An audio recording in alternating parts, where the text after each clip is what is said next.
Holidays-nale, adu namma GT Holidays da. GT Holidays, South India's #1 travel brand. You know you are special when you're with GT Holidays.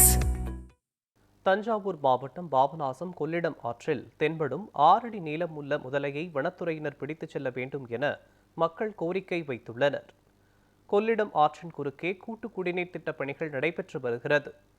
அது மட்டுமல்லாமல் தூத்தூர் இடையே உள்ள கிராமங்களில் இருந்து தினம்தோறும் பொதுமக்களும் விவசாயிகளும் பள்ளி கல்லூரிகளுக்கு செல்லக்கூடிய மாணவர்கள் இந்த கொள்ளிடம் ஆற்றை கடந்துதான் செல்கின்றனர். இந்த நிலையில் 6 அடி நீளமுள்ள முதலை 2 ஆண்டுகளுக்கு மேலாக இந்த கொள்ளிடம் ஆற்றின் பகுதியில் தென்படுவதாக பொதுமக்கள் குற்றம் சாட்டுகின்றனர். அது மட்டுமல்லாமல் கரைப்போர பகுதிகளில் மேய்ச்சலுக்கு வருகின்ற ஆடு மாடுகள் உள்ளிட்ட 10க்கும் மேற்பட்ட உயிரினங்களை முதலை கடித்து ஆற்றில் இழுத்துச் சென்றது.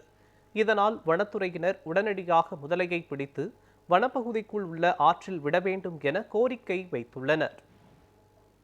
தொடர்ந்து ஒரு 2 வருஷ காலமாக முதல்ல அந்த கொள்ளிடத்தில் இருந்துக்கிட்டு மக்களை ரொம்ப அச்சுறுத்தி வருது. ஆடு மாடு விவசாயிகள் வளர்க்கக்கூடிய ஆடு மாடு எல்லாம் பிடிச்சிக்கிட்டு ரொம்ப பயமுறுத்திக்கிட்டு இருக்கு. அதேமாரி அரியலூர் மாவட்டம் தூத்தூர், தஞ்சாவூர் மாவட்டம் வாழ்க்கை கிராமத்துக்கு இணைக்க வழியில் மக்கள் பசங்கள்லாம் வந்து காலேஜ் போகிறது, பெண்கள் நைட்லலாம் போவாங்க. அதேமாரி அவங்களுக்கும் ஒரு அச்சமாக இருக்குது. உடனடியாக மாவட்ட ஆட்சித்தலைவர் அவர்கள் சம்மந்தப்பட்ட துறையினுடைய அதிகாரிகளை அனுப்பி ஒரு அறிவிப்பு பலகையினால் வைக்கணும். அடுத்தபடியாக உயிர் சேதம், மனிதர்களை பிடிக்கக்கூடிய உயிர் சேதமும் நடக்கிறதுக்கான வாய்ப்பு இருக்குது.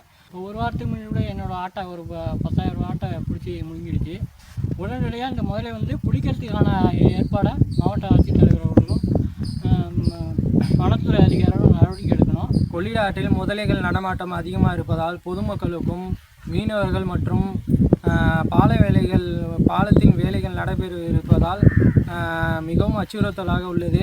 இதை பிடிக்க உடனடியாக ஆட்சித்தலைவர் அவர்கள் நடவடிக்கை எடுக்குமாறு கேட்டுக்கொள்கிறோம். அது மட்டுமில்லாமல் எச்சரிக்கை பலகையை வைக்க வேண்டும் என்று அன்புடன் கேட்டுக்கொள்கிறோம்.